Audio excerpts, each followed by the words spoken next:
Bonjour à tous, je suis Camille Touchet et je suis accompagnée de Emma Giraud et on va vous présenter le groupe de travail doctorants et post-doctorants d'H2O Lyon qui s'appelle Doc H2O, dont on fait partie. On va vous montrer un peu nos actions pour accompagner les doctorants et les jeunes chercheurs. Donc, je vais commencer par vous présenter un petit peu le groupe de travail. Donc, c'est un groupe de travail qui est parti d'un constat, celui de la nécessité de développer la communauté de doctorants et de post-doctorants et de créer des liens, des opportunités d'échange et d'accompagner l'insertion professionnelle. Nous, nos objectifs, c'est de développer des outils et des événements qui vont être utiles aux jeunes chercheurs, donc aux doctorants et aux post-doctorants, à la fois pour leur travail de recherche actuel et aussi pour leur insertion professionnelle future. C'est un groupe qui existe depuis 2022 et vous allez voir qu'on a été très actif et très dynamique depuis.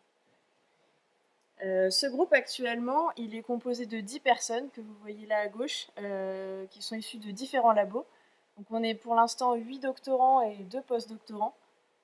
Et vous avez également les anciens membres du groupe de travail, dont pas mal sont là aujourd'hui. Ça fait plaisir de les revoir d'ailleurs.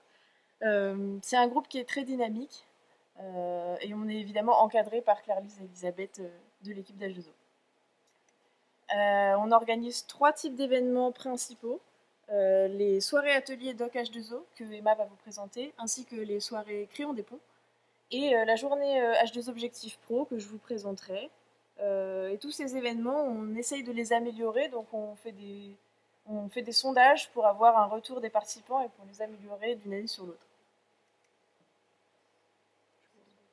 Donc pour les soirées Doc H2O, qu'est-ce que c'est? L'objectif ici pour nous, c'est de favoriser la rencontre et l'échange entre différents doctorants et post-doctorants, enrichir la réflexion de chacun et puis acquérir de nouvelles compétences pour les carrières.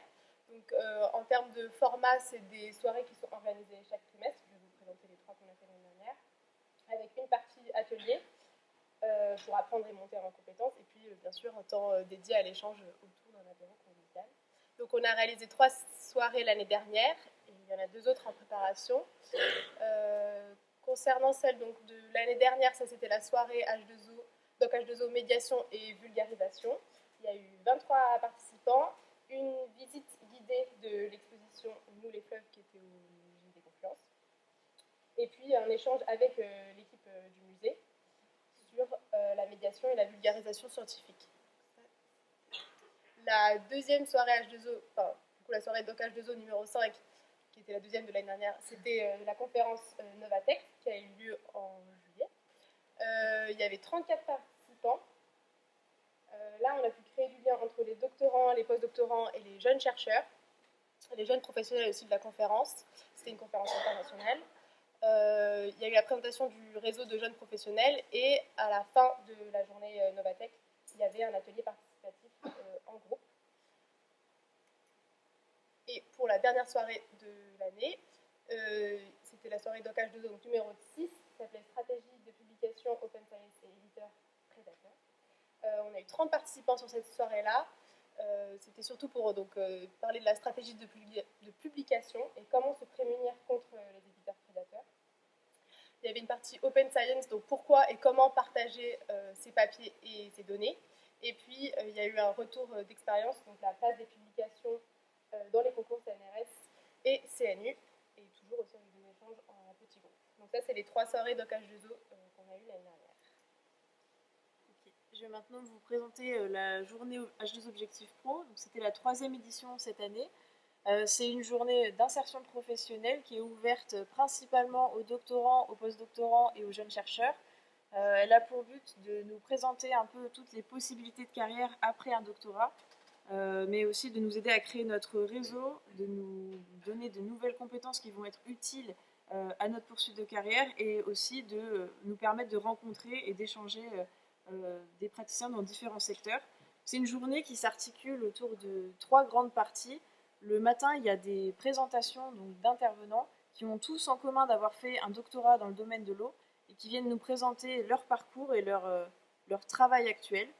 On a une deuxième partie qui était l'après-midi où on avait des ateliers au choix. Donc cette année, on avait un atelier sur la gestion du temps, un atelier sur la créativité, un atelier sur la confiance et l'estime de soi dans une situation d'entretien professionnel et 2 ateliers sur les concours académiques et les concours de la fonction publique.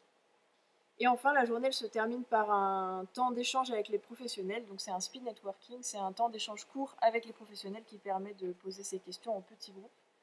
Et évidemment, autour de ces grands temps, il y a des temps conviviaux qui nous permettent de prolonger les échanges. Donc cette année, on avait des représentants du secteur public, des métiers du service et des métiers de la recherche. On avait 3 intervenants dans chacun de ces secteurs. On les remercie d'avoir participé, c'était vraiment super intéressant. Pour la partie speed networking, ces intervenants ont participé. Il y a aussi d'autres intervenants qui sont venus d'autres laboratoires ou d'autres entreprises. Et au final, on avait plus de 15 professionnels docteurs qui sont venus à cette journée. On a eu au final 46 participants qui ont été globalement très satisfaits de la journée. Donc 70% d'entre eux pensent revenir l'année prochaine. Et les points forts qui ont été soulevés, c'était la diversité des profils présentés, les ateliers en particulier ceux sur les concours et sur la confiance et l'estime de soi, et le speed networking. Et globalement, c'est une journée qui, depuis 3 ans, est toujours revenue comme étant très formatrice, intéressante, conviviale et enrichissante. Et ça, c'était juste quelques petites photos de cette journée où on voit un petit peu les intervenants faire leur présentation et le monde dans les moments conviviaux. Et maintenant, je vais vous parler des ateliers créant des ponts, donc, qui était une nouveauté de l'année passée, qui a été pensée et créée par Maëlys, qui était juste là à ma place il y a quelques temps. Donc, c'est quoi l'objectif de ces ateliers-là? C'était d'explorer des notions pluridisciplinaires qui sont utilisées couramment lorsqu'on parle des enjeux autour de l'eau, ouvrir le dialogue et les échanges, et puis aussi créer des fiches illustrées facilitant la compréhension réciproque des notions que l'on aborde dans ces ateliers-là. Donc, au niveau du format, c'est la parole qui est donnée à 3 ou 4 chercheurs de disciplines différentes, c'est tout ça qui est important.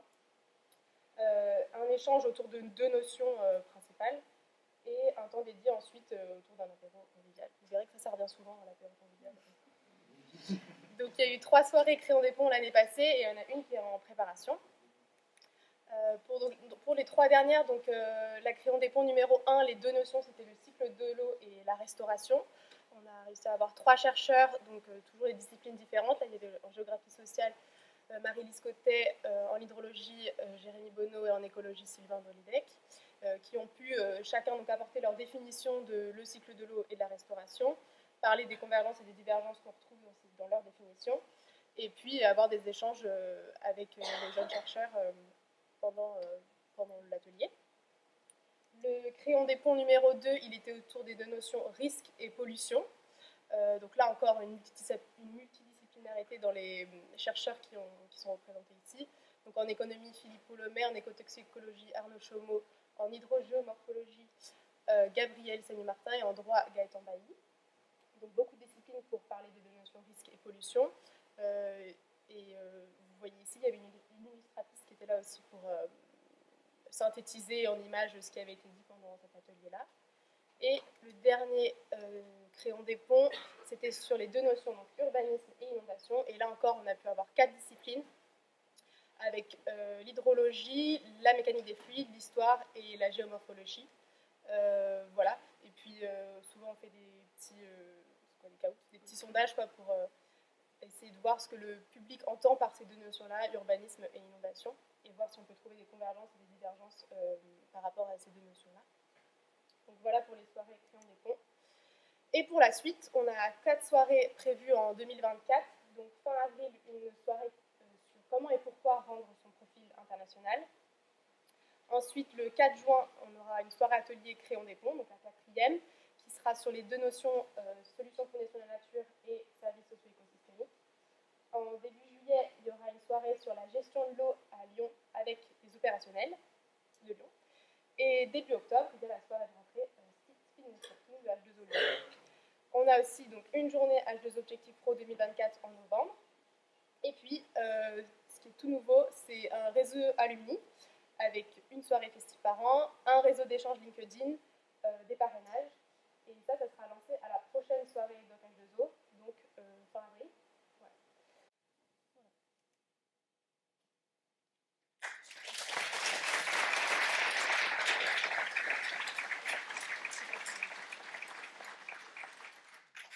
Si vous avez des questions sur le fonctionnement du GT, du groupe de travail. Oui.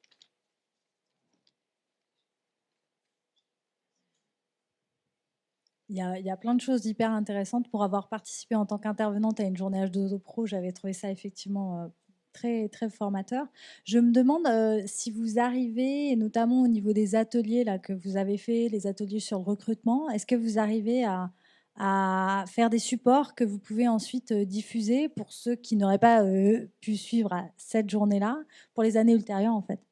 Est-ce que ça, c'est gérable? Si oui, comment ça peut se faire et où est-ce que ça peut se diffuser?